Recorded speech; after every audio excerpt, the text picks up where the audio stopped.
திருக்குறளில் முக்கியமாக 25 அதிகாரம் படிக்கணும் குரூப் 4க்கு. ஸோ அதனால் இந்த மாதிரி ஒரு சின்னதாக குட்டி புக்கில் பொருளும் விளக்கத்தையும் படிச்சிட்டோம் அப்படின்னா நம்ம இலக்கணத்தையும் சில வார்த்தைக்கான அறிஞ்சொல் பொருட்களையும் நம்ம வந்துட்டு டெக்ஸ்ட் புக்கில் படிக்கும்போது மேட்ச் பண்ணி எழுதி வச்சுக்கலாம். ஸோ ஃபஸ்ட்டு வந்துட்டு பொருள் செயல் வகை. பொருளல்லவரை பொருளாகச் செய்யும் பொருளல்லது இல்லை பொருள். மதிப்பு இல்லாதவர்களையும் மதிப்பு மிக்கவராய் உயர்த்தி விடுவது செல்வத்தை தவிர சிறந்த பொருள் வேறெதுவும் இல்லை. இல்லாரை எல்லோரும் எள்ளுவர், செல்வரை எல்லோரும் செய்வர் சிறப்பு. செல்வம் இல்லாதவரை எல்லாரும் இகழ்வர். வேறு எந்த சிறப்புகள் இல்லை என்றாலும் செல்வம் இருப்பவர்களை எல்லாரும் புகழ்வார்கள். பொருளென்னும் பொய்யா விளக்கம் இருளருக்கும் எண்ணிய தேயத்துச் சென்று. பொருள் என்று சொல்லக்கூடிய அணையா விளக்கு நினைத்த இடங்களுக்கெல்லாம் சென்று துன்பமாகிய இருளை போக்கிவிடும். அரணீனும் அன்பும் மீனும் திறனறிந்து தீதின்றி வந்த பொருள். தீமையற்ற வழிகளில் சேர்த்த செல்வமானது ஒருவருக்கு அறத்தையும் தந்து அதனோடு இன்பத்தையும் தரும். அருளோடும் அன்போடும் வாரா பொருளாக்கம் பொல்லார் பொருளவிடல்.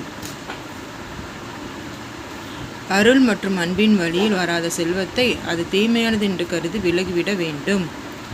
உருபொருளும் உள்கு பொருளும் தன் ஒன்னார் தெருப்பொருளும் வேந்தன் பொருள். அரசாங்கத்துக்கு உரியதாக கிடைக்க பெற்ற பொருளும் வரி பொருளும் பகைவரை வென்றதால் கிடைக்கும் கப்பமும் ஒரு அரசனுடைய செல்வமாகும். அருளென்னும் அன்பின் குலவி பொருள் என்னும் செல்வ செவிலியால் உண்டு. அன்பு என்னும் அன்னை பெற்றெடுத்த அருள் என்னும் குழந்தை செல்வம் என்ற செவிலி தாயால் வளரும். குன்றேறி யானை போர் கண்டட்டால் தன்கை தொன்று உண்டாகச் செய்வான் வினை. தனக்கு சொந்தமான செல்வத்தை கொண்டு ஒரு செயலை செய்வது மலையின் மீது ஏறி யானை போரை பார்ப்பது போலாகும். செய்க பொருளை செருணர் செருக்கருக்கும் எஃதன்றி கூறியது இல்லை. எனக்கு இந்த குறள் தான் ரொம்ப பிடிச்சிருந்தது. அதாவது செல்வத்தை நிரம்ப தேட வேண்டும். ஒருவனுடைய எதிரியின் அகங்காரத்தை அடக்க அதைவிட கூர்மையான ஆயுதம் வேறு எதுவும் இல்லை. ஒன்பொருள் காழ்ப்ப ஏற்றியார்க்கு என் பொருள் ஏனை இரண்டும் ஒருங்கு. நல்ல வழியில் செல்வத்தை நிரம்ப தேடி கொண்டவர்களுக்கு தேட வேண்டிய மற்ற இரண்டு பொருட்களான அறமும் இன்பமும் மிகவும் எளிதாய் கிடைத்துவிடும். ஸோ அடுத்தது வினைத்திட்பம். வினைத்திட்பம் என்பது ஒருவன் மனத்திட்பம், மற்ற எல்லாம் பிற. செயல் உறுதி என்பது ஒருவனது மனக்கட்டுப்பாடே ஆகும். மற்ற அனைத்தும் மன உறுதிக்கு பின் நிற்பவையே ஆகும். ஊரரால் உற்ற பின் உள்காமை இவ்வரென்றின் ஆரென்பர் ஆய்ந்தவர் கொள்.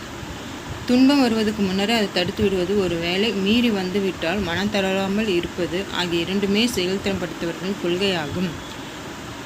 கடை கொட்கச் செய்தக்க தாண்மை இடை கொட்கின் ஏற்றா விழுமன் தரும். ஒரு செயலை அது முடிக்கும் வரை மறைவாக வைத்து அது செய்து முடிக்க வேண்டும். இடையிலேயே வெளிப்படுத்துவது துன்பத்தை தரும். சொல்லுதல் யாருக்கும் எளிய அறியவாம், சொல்லிய வண்ணம் செயல். இந்த செயலை இவ்விதம் செய்து முடிக்கலாம் என்று சொல்லுவது எவருக்கும் எளிது. ஆனால் சொல்லியபடி செய்து முடிப்பது அரிதாகும். வீரெய்து மாண்டார் வினைத்திட்பம் வேந்தன்கண் ஊரெய்து உள்ளப்படும். உறுதியோடு ஒரு செயலை செய்து முடிக்கும் திறம் அமைந்தவரின் செயல் திறமையானது அரசனது கவனத்தில் வைத்து போற்றப்படும். எண்ணிய எண்ணியாங்கு எய்துப எண்ணியார் திண்ணியராக பொறின். நினைத்தபடி ஒரு செயலை செய்து முடிக்க வேண்டும் என்ற உறுதியோடு இருந்தால் அவர் நினைத்த வண்ணம் அச்செயலை செய்து வெற்றி அடைவார்கள். உருவு கண்டு எல்லாமே வேண்டும் உருள் பெருந்தேற்கு அச்சாணி அன்னார் உடைத்து. உருவத்தால் சிறியவர் என்று எண்ணி யாரையும் இகழக்கூடாது.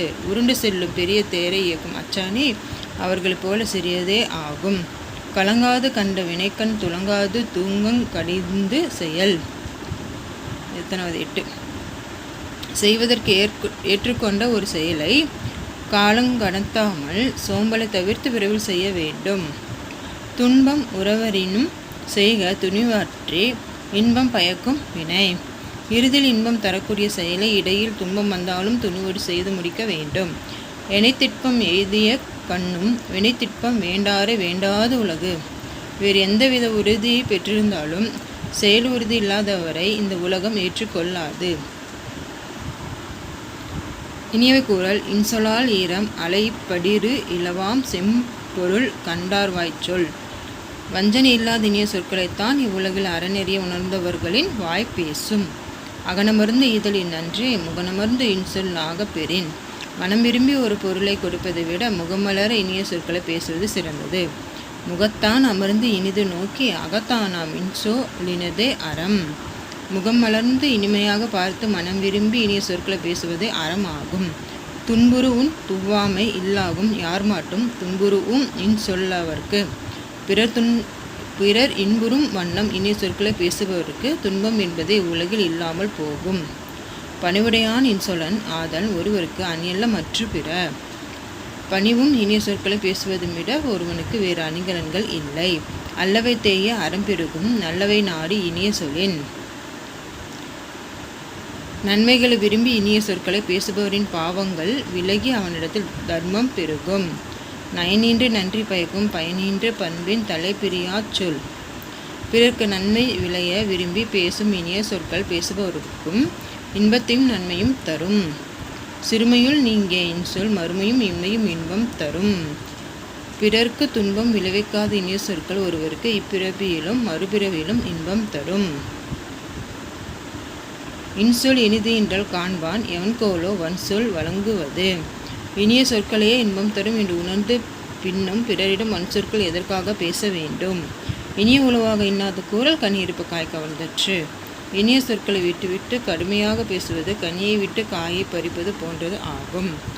ஸோ 3 அதிகாரத்துலேருந்து 30 குறள் பார்த்துட்டோம். இதை இன்றைக்கி படித்து புரிஞ்சுக்கலாம். நாளைக்கு இன்னொரு 3 குறளை பார்க்கலாம். ஓகேங்களா? நன்றி.